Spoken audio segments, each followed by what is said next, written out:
Hey guys, Swerving here, and this is going to be my After Hours DLC review.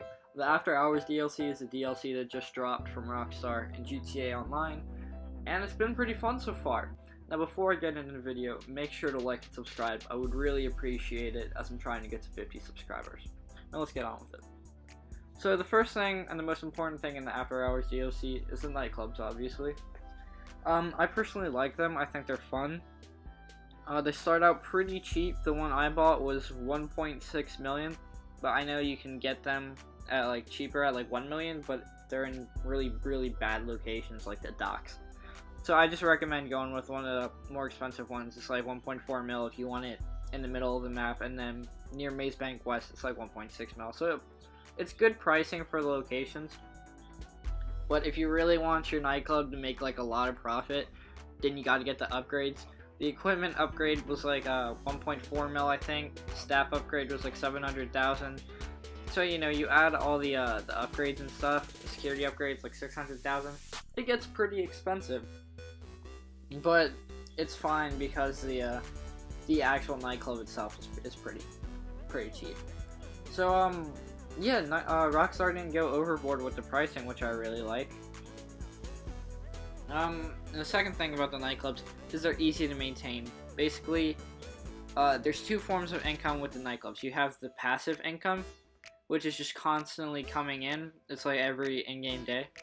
And it starts out at 10,000, but as your popularity decreases, it goes down and down 1,000 each time.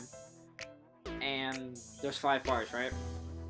And every half a bar gets you 1,000, so you gotta have your popularity all the way up if you want that 10,000. But it keeps going down over time, every day. And so you gotta do a popularity mission, and one popularity mission will bring back a whole bar, which is 2,000. So the popularity missions are easy. I've had one where I just go get some supplies and drive it to the nightclub. I've had a ton where I throw flyers out the thing, like the buzzard. So that's interesting. I like the creativity there. Alright, another thing I really like about... Oh yeah, I gotta explain the other way you can make money. So, for every business you have, like let's say I have a meth business, right? I'll be able to source meth kind of crates, I'm gonna call them. It's like meth products. Except for I don't actually have to do any work. I can hire these cheap technicians, they're like 100,000 each, and they will get those crates for me. So, I can be out, you know, selling vehicles, or my bunker business or anything, and those technicians will be constantly getting crates and stuff, which is really convenient because you have the 10,000 you get if your popularity is all the way up every in-game day, and then you have those crates on top of it, so you're actually making a lot of money from the nightclub. Now each crate isn't worth that much. Some are worth, you know, 9,000, one is worth 10,000, one is worth only 5,000. So you're not making that much money off them, but they stack over time.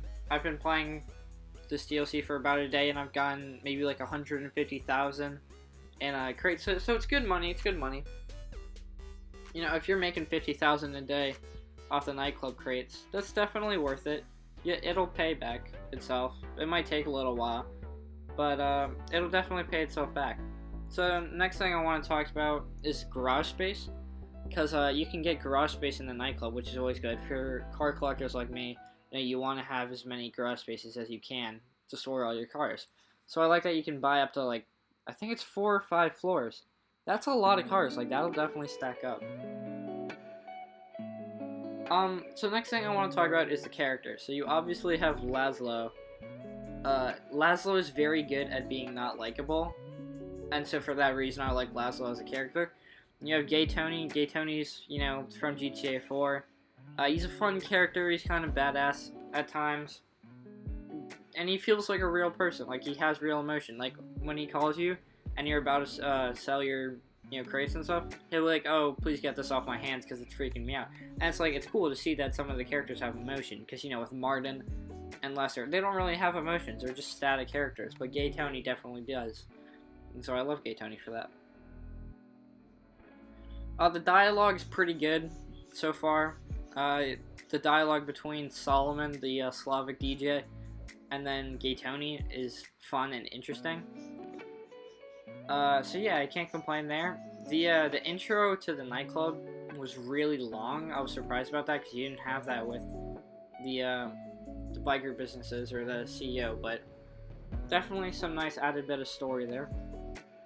One thing I want to talk about is a lack of content, because there doesn't seem to be a lot other than the nightclubs, but that'll be drip fed to us. For those of you who don't know what drip feeding is, basically it's just like slowly releasing cars and vehicles. You know, we're supposed to get the Oppressor Mark II, some other vehicles in there. I know Chaotic made a video on it. I might. So it's like, you know, over time we'll get more vehicles that are supposed to come out with this update, so can't really complain about lack of content too much. The vehicles, you got the Pounder, the Mule, and the Speedo. They're okay. So I have the Speedo, right? And I fully upgraded the last armor upgrade. It puts a ramp like on the front. It's like a little concrete ramp thing. And at first I thought it was like really cool. It was gonna be like the armored boxfill. I would just knock stuff out of the way, but nah, it gets stuck a lot. Anyways, thank you guys for watching. This is my review of the After Hours DLC. Make sure to like and subscribe, and I hope you all have a wonderful day.